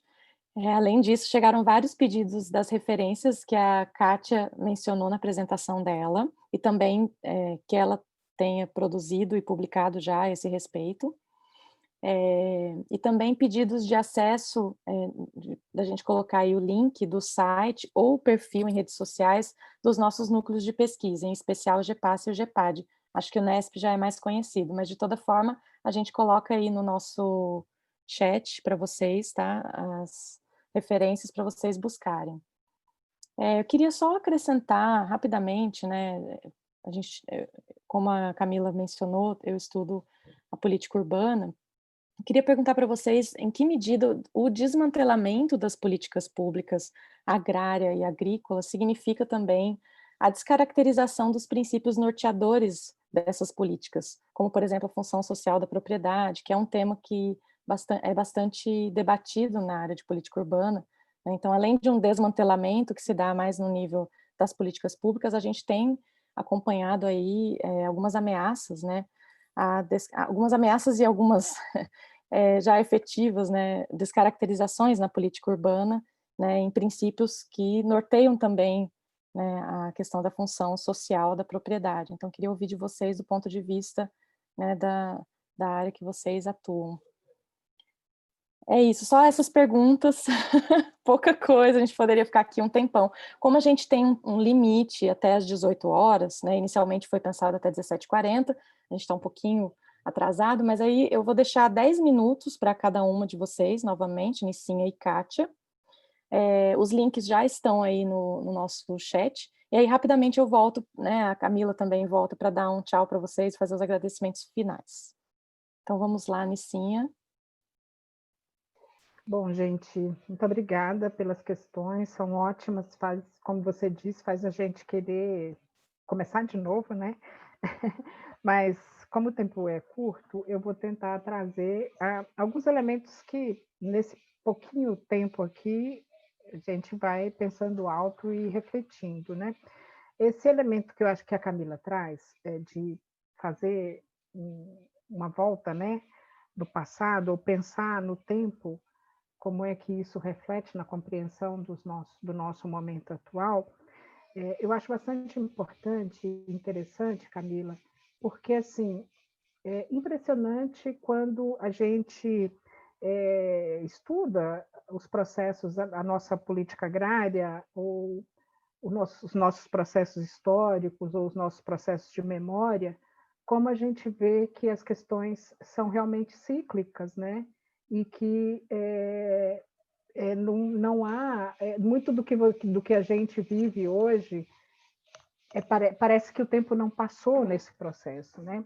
Então, se nós pegarmos a nossa formação, a própria estruturação fundiária do nosso país, e a gente for pegar pela primeira lei, que é a lei lá de 1850, a Lei 601, chamada Lei de Terras, o quanto ela tem uma relação, claro, com todas as modificações as que tem na dimensão de tempo, mas o quanto ela tem relação com os processos que estão presentes hoje de tentativa de flexibilização ainda maior para poder fazer com que o setor privado se aproprie, né, tenha um domínio maior das terras públicas. A lei de 1850, a primeira lei de terras, ela faz o quê? Era o momento do que o Brasil foi forçado a terminar com a escravidão, né? Pela própria pressão internacional, que a gente está falando aqui, forçado a acabar com a escravidão, precisava estabelecer mecanismos que garantissem a mão de obra para a continuidade dos trabalhos na lavoura, Então, se propõe uma lei, sendo muito rápida aqui, telegráfica, né, para que as terras que eram da coroa, pudessem ser adquiridas, pudessem ser privatizadas, mas fazendo isso apenas para aquelas pessoas que pudessem comprar e vender, tirando, então, os escravos ou os trabalhadores pobres desse processo, que continuariam sendo a mão de obra para tocar as empresas de cana-de-açúcar e etc., a produção que estava colocada, quem já teria o dinheiro, a capacidade de compra, então assumiria esse domínio sobre as terras públicas. Daí para frente, você vai tendo leis que só vai reforçando esse processo, e só vai reforçando os processos de concentração da terra.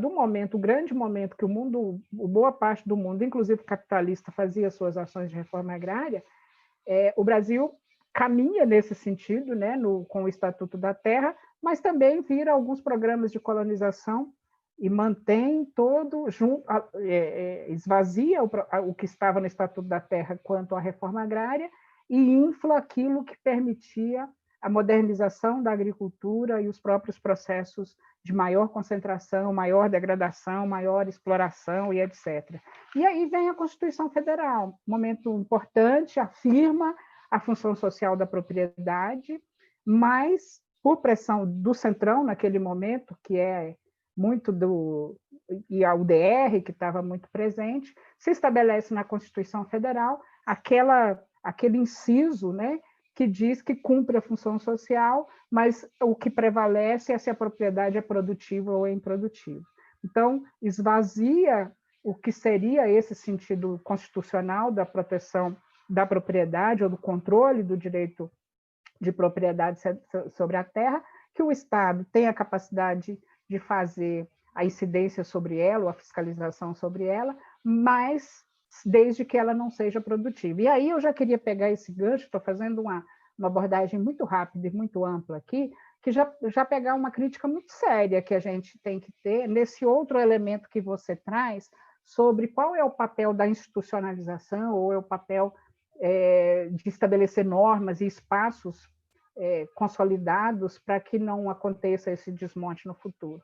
E aí eu acho que uma das críticas mais fortes que a gente pode ter ao governo Lula e ao governo Dilma, já juntando com o que Darlan, né, que a Darlan fala do segundo PNRA que não foi aplicado e a inexistência de um terceiro PNRA, etc., nesse contexto de que o governo Lula e depois seguido pelo governo Dilma, com todos esses outros elementos que foram aprofundados que a Kátia trouxe, ele foi um governo de composição, né? Ele não foi um governo, como eu disse, de rupturas. Ele foi um governo que apoiava o agronegócio, afirmou bastante o agronegócio e fazia, por outro lado, esse processo de garantia de alguns direitos, de garantias de conquistas sociais importantes que nunca foram viabilizadas, isso é real. Então, era nesse processo de composição.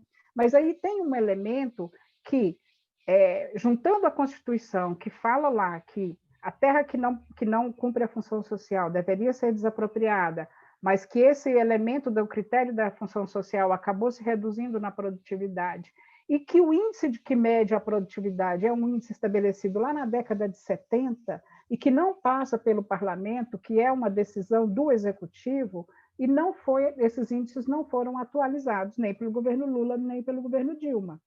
Então, era um elemento que esse governo precisava ter avançado. E o que você vê hoje? Você vê o Naban Garcia, que é o presidente da UDR, inimigo de índio, inimigo de sem terra, e etc., que hoje faz a gestão da política fundiária, dizendo não é que eu não estou fazendo reforma agrária, mas é que a desapropriação no Brasil só se dá em terra improdutiva. E nós não temos terras improdutivas no Brasil. Não sei se vocês leram a entrevista dele no Estadão, ele diz isso. Agora, se você for pegar no critério que a produtividade era medida lá em 1970 com o que você tem dos graus de produtividade de 2020, 2021, é provável até que não se veja mesmo terras improdutivas, né? Apesar de que ainda tem latifúndio abandonado.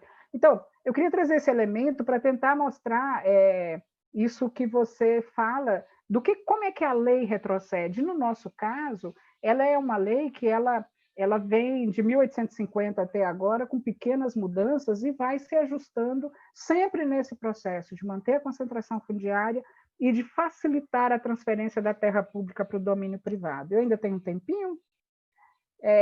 Eu queria trazer, 2 minutos. como não vai dar tempo de muita coisa, eu queria trazer, assim, por exemplo, essa discussão da juventude. Olha, eu acho que a luta da juventude no campo ainda não é uma luta tão forte, vou dizer assim, quanto seria a luta da juventude, sei lá, em 60, em 50.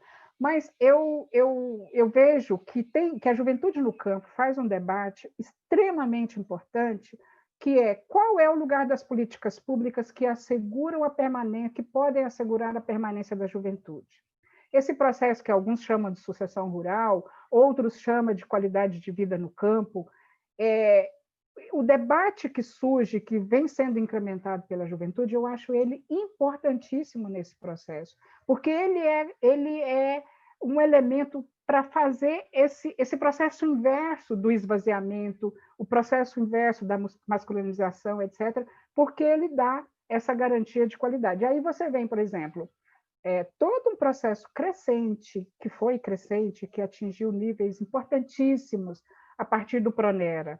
As modificações dos elementos da educação do campo, gente, eu estava presente, porque eu tenho um pouquinho mais de idade que vocês, então eu estava presente no início da construção do Pronera, em que nós trabalhávamos ali os processos iniciais de educação de jovens e adultos, de alfabetização, etc.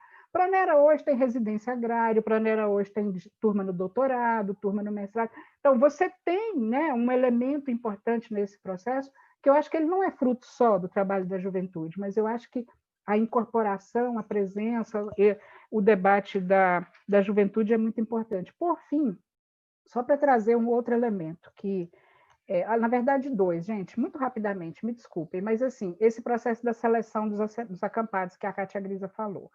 Acampado, sujeito social acampado, sujeito político acampado, ele é uma construção das lutas sociais.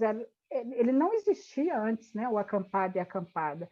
Então, é um sujeito que se afirma nesse processo de luta pela terra. E essa afirmação do acampado e do assentado no processo e dos movimentos sociais, no processo de seleção das famílias que seriam assentadas, é um processo extremamente rico, importante, e que foi capaz de estabelecer fluxos de organização e de crescimento das áreas de acampamento e de assentamento extremamente importantes. A retirada disso, da capacidade dos próprios acampados, das próprias acampadas, de suas organizações sociais, de fazer a seleção das famílias ou de participar do processo de seleção das famílias, ele é um prejuízo tremendo para um futuro, né, que pode voltar a acontecer, a organização dos projetos de assentamento. Agora, essa medida que existe hoje, que a seleção é feita por meio de edital, ela vem de uma exigência do Tribunal de Contas da União, né, que fez uma fiscalização rigorosa em vários processos da reforma agrária, e com essa linha da criminalização da organização, de entender que o movimento é maior do que o Estado, etc., achou que precisa retirar as organizações sociais e deixar a prefeitura, deixar o edital, etc., o que, no meu ponto de vista, é um prejuízo tremendo, não só para as lutas, mas para o próprio processo das organizações. Fechando agora mesmo, quanto às organizações sociais, CONTRAF, FETRAF, CONTAG, MST, MPA, etc., etc., olha, desde 2012 para cá, quando foi realizado o Encontro Unitário dos Povos do Campo, das Águas e das Florestas, por mais que haja divergências na ponta, na base, há muita divergência, porque ali, especialmente CONTAG e FETRAF, disputam base sindical, e o MST disputa também as suas bases políticas, que eu acho que é natural até do processo democrático e do processo político. Agora, desde essa época para cá, há uma articulação muito interessante, não só dos movimentos do campo, mas o que a gente chama de movimentos das águas e das florestas, no que convencionamos chamar de campo unitário. que é uma articulação, por exemplo, esteve bastante presente agora na aprovação do PL emergencial da agricultura familiar, está com articulação super importante para a derrubada dos vetos, tem feito articulações também em torno dessas medidas no Congresso Nacional, a lei da regularização fundiária, da regularização da grilagem, etc. Então, não há dúvida que sim, existem as diferenças, existem as disputas, mas eu creio que o campo, e aí pensando o campo, esse campo, água, cidade, água, cidades, não, florestas, etc., vem construindo nesse processo experiências muito importantes de articulação. É claro que não é todo dia, é claro que não é para todas as questões, mas para as questões gerais, para as questões mais críticas, há esse ambiente muito fraterno, muito solidário, de muito respeito, e que eu acho que já foi possível, por meio dele, segurar algumas coisas, que não se perca tudo, garantir novas conquistas e tal. Então, eu acho que é bastante louvável e a gente precisa trazer isso para o centro, porque tem muita gente que não sabe, que não conhece, tem o esforço pessoal mesmo de algumas pessoas, de algumas organizações, mas é um espaço de articulação muito importante. Gente, desculpa, realmente não dá tempo para uma abordagem, mas fica aqui como ideias, provocações, de forma muito simplória até, e muito ampla, mas que eu acho que pode nos ajudar, aí, inclusive ativar as curiosidades para a gente ir atrás e procurar um pouco mais. Não sei se eu vou ter tempo para fazer os agradecimentos, mas eu já aproveito agora, assim, olha, é um prazer imenso estar aqui, espero, de fato, poder ter contribuído com alguma coisa e que a gente se encontre virtualmente, presencialmente, né, e em outros momentos. Um abraço grande para todo mundo. Obrigada, Nicinha. Eu vou passar para a Kátia já, para fazer suas considerações também finais. Vou tentar ser breve aqui. Acho que a Camila tem toda a razão de resgatar essa trajetória histórica e de a gente voltar um pouco na configuração, no lugar que o setor do agronegócio ou do setor, enfim, mais patronal sempre ocupou na história brasileira, né? O que a gente poderia dizer é que de 95 até 2016, talvez foi um desvio da história, né? Mais um desvio da história do que... porque a história brasileira é muito marcada pela atuação desses setores. E aí, enfim, queria pontuar que, e concordando com você, porque ao longo dos anos 2000, na verdade, a agricultura familiar ganhou espaço dentro do Estado e conquistou políticas públicas, mas, ao mesmo tempo, de fato, foi o período que o agronegócio também voltou com muita pujança no cenário brasileiro, estimulado também pelo Estado. E nesse processo, ganhando corpo, ganhando crescimento econômico, respondendo, que já tinha, né, mas foi respondendo cada vez mais pelos saldos positivos na balança comercial, tendo essa participação crescente na economia brasileira, o agronegócio foi se fortalecendo na sociedade brasileira e dentro do Congresso Nacional. Então, chega no contexto da crise política estabelecida, o setor do agronegócio está com uma bancada super estruturada dentro do Congresso Nacional. Claro que a agricultura familiar também foi angariando e conquistando espaços dentro do Congresso Nacional, mas sempre numa perspectiva muito mais marginal. E se no início, nesses 10, 12 anos que marca o início dos anos 2000, os dois setores estavam ganhando, e na verdade, o Arilson Favaretto uma vez disse que cada um estava no seu quadrado e deixava seguir, né?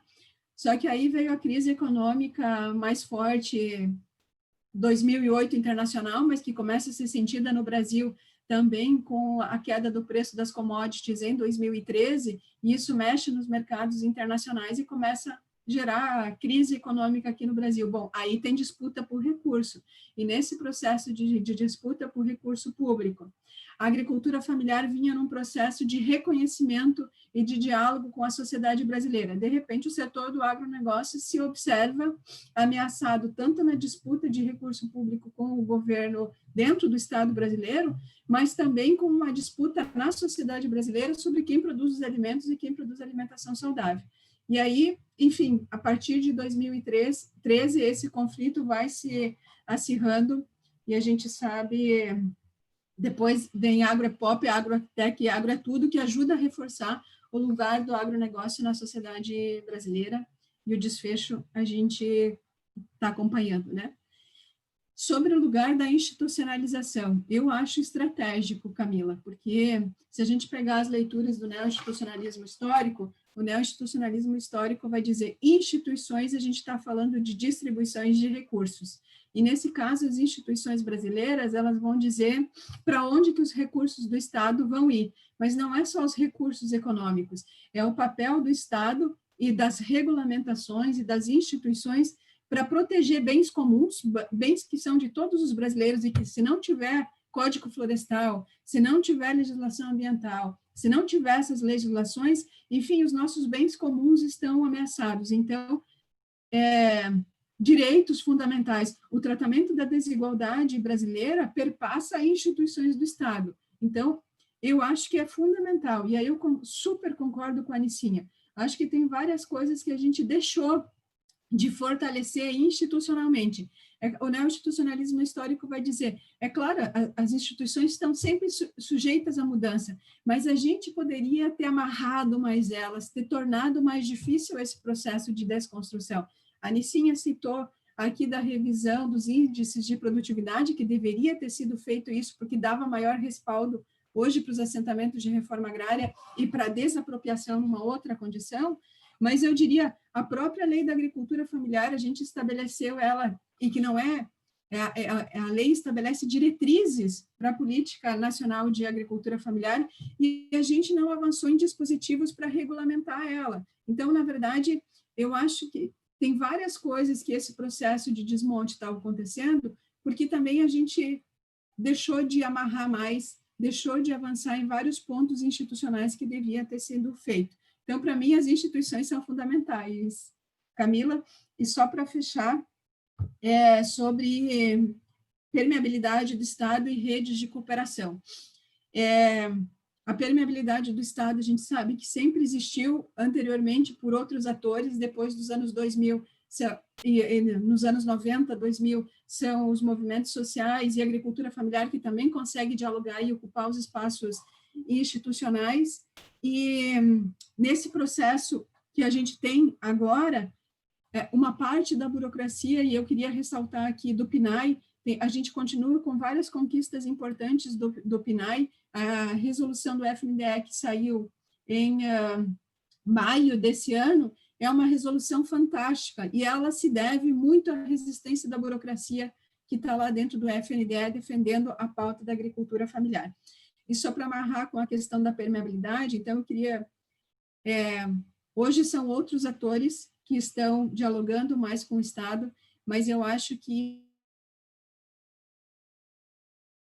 o patronal ocupava o Estado e fazia uma defesa muito forte dos seus interesses e atuava nesse sentido. O Marcos Nobile tem dito que agora a gente tem um processo de desconstrução por dentro, uma desconstrução institucional por dentro. Eu diria agora, o setor do agronegócio e suas organizações entram para dentro do Estado, defendem os seus interesses e fazem um processo de ativismo para desconstruir as políticas do setor, para o setor para a agricultura familiar. Então, além de defender os seus interesses, que obviamente tem a ver com a relação da agricultura familiar, mas fazem um processo muito forte e um ativismo para a desconstrução das políticas para a agricultura familiar. Então, não vou conseguir responder a todas as questões, agradecer muito essa oportunidade de diálogo com vocês e fico à disposição também para quem quiser as referências, eu coloquei aí, mas quem quiser dialogar, eu fico à disposição. E, enfim, a Lisandra e a Camila podem passar meu e-mail para quem tiver interesse. Agradeço bastante, um abraço a todos.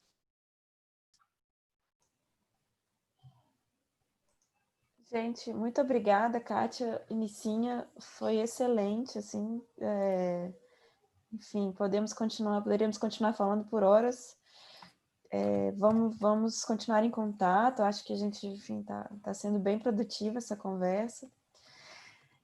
Queria agradecer a todos também, né, que estão aqui, e, bom, acho que é isso, vou vou passar para a Liz, então, para ela também fazer, pra ela, né, fazer as palavras finais aí.